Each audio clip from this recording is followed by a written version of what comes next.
Well, joining us from Washington is Mark Simakovsky. He's the former NATO Chief of Staff at the Office of the U.S. Secretary of Defense and now a non-resident senior fellow at the Atlantic Council. And Mark, we just heard President Trump say the NATO alliance is stronger now than it was 2 days ago. Just on Twitter a few moments ago, he was calling it a success. Is this an accurate description in your eyes of what took place in Brussels? You know, I think it was a tale of two summits. I think President Trump sought to achieve a rhetorical victory. I don't think it's backed up by much actual substance. Allies did, as they have over the last several years, promise to increase their defense spending. They're not going to be increasing their defense spending by 4%. In many ways, President Trump created a challenge that he felt that he could actually meet in 48 hours by claiming that he is responsible for those increases. Partly he's correct and he's right. In many ways, he's damaged the alliance in the rhetoric that he's used and clearly is interested in undermining the alliance with that rhetoric. But in many ways also, I think there actually was a lot of substance and positive things that came out of this summit. Most of them negotiated without President Trump. And again, the NATO is going to survive this summit, but it is a bit shaken. Mark, can you break down for us a little bit in terms of that defense spending, what President Trump is actually accurate about and not? Because it wasn't part of that 2%, the 2% goal of GDP. Wasn't that already a target set a while ago for NATO nations to reach by around 2024? Absolutely. We're 4 years in to a 10-year commitment. In 2014, NATO allies committed politically to meet a 2% threshold of GDP. 8 out of 29 allies have met that. About 8 out of 29 are on their way to meeting it. But of course, there remains a number of allies that are not there, and not there in even ability to meet it. And the Germans are one of those, and that's why the Germans face such ire from President Trump. But that commitment was made before President Trump. Maybe some of those countries have accelerated their plans because of his threats to go it alone and to make life even more difficult in terms of U.S. commitments to Europe. But again, those commitments, he should have taken credit for at the beginning of the summit. He could have easily done so. Nothing changed over the 48 hours that he was there other than some probably political statements claiming that they'll do better in trying to increase their defense spending. But NATO allies have done a great job in increasing their defense spending over the last 4 years, and they still have several years before the 2024 clock hits, irrespective of President Trump's claim. And again, as Mr. Macron said, there was no commitment for 4%. All that matters at NATO is what comes out of that communique, and that communique, again, committed allies to meet the 2% threshold by 2024.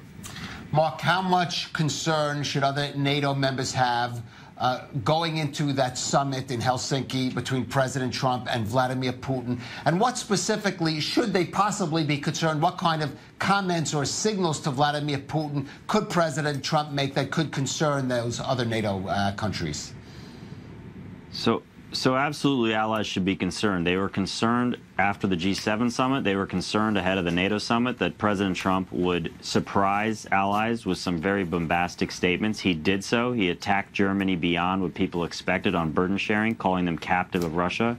He also criticized allies for their lack of burden sharing. So in Helsinki, you're going to have some Russia surprises. I think what you may see is clearly a commitment between Putin and Trump to have joint cooperation on Ukraine, on Syria, on Korea. Again, that's not necessarily inflammatory because there won't be much substance to back that up.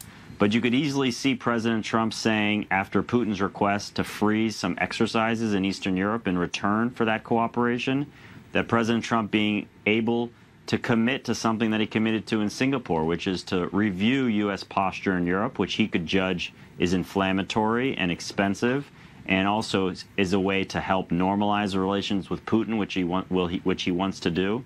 He could actually decide to make some concessions on Ukraine and Crimea. So there's a lot of severe things that he can do that could divide the NATO alliance. Well, let's hear a little more on that, because Trump addressed his thoughts on Vladimir Putin as a leader, as a potential opponent or not at that NATO summit. Here's a little bit of that.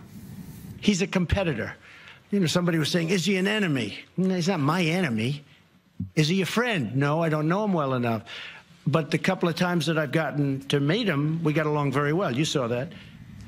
Mark, for those NATO nations that Trump just met with, how much is riding on what Trump agrees to or not with Putin, what he says to him, especially in that likely face-to-face meeting with only translators present?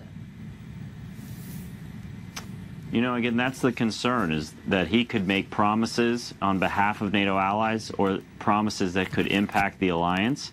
Again, there's a difference between rhetoric and substance. The NATO alliance made a very strong communique statement that essentially criticizes Russia for its nefarious activities to undermine NATO. And NATO actually made a decision at the summit also to take steps to deter Russia with increased U.S. and NATO force presence to help deter against Russia.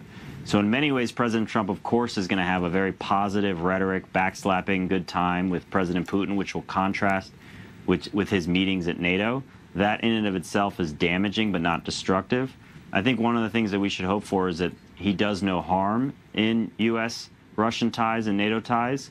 But of course, some of the statements that he makes could send the signal to President Putin that NATO is indeed divided on how to deal with Russia. And in case of a crisis, the NATO alliance would not be able to rely on the United States. And also, he could potentially make statements that could recognize Russia's claims over Crimea or recognize Russia's role in ensuring that it maintains its presence in eastern Ukraine. So there's many things I think that are concerning in that one-on-one meeting. And again, I think the main point is that Trump has showcased a much higher willingness and threshold for having difficult meetings with allies and more positive meetings with adversaries. And I think you're going to have a very positive meeting. Yeah, well, Mark, he did say that right before that Brussels summit, saying that he has meetings with the UK and NATO and with Putin, and that Putin, frankly, he said, might be the easiest one of them. So really underlining exactly what you're saying.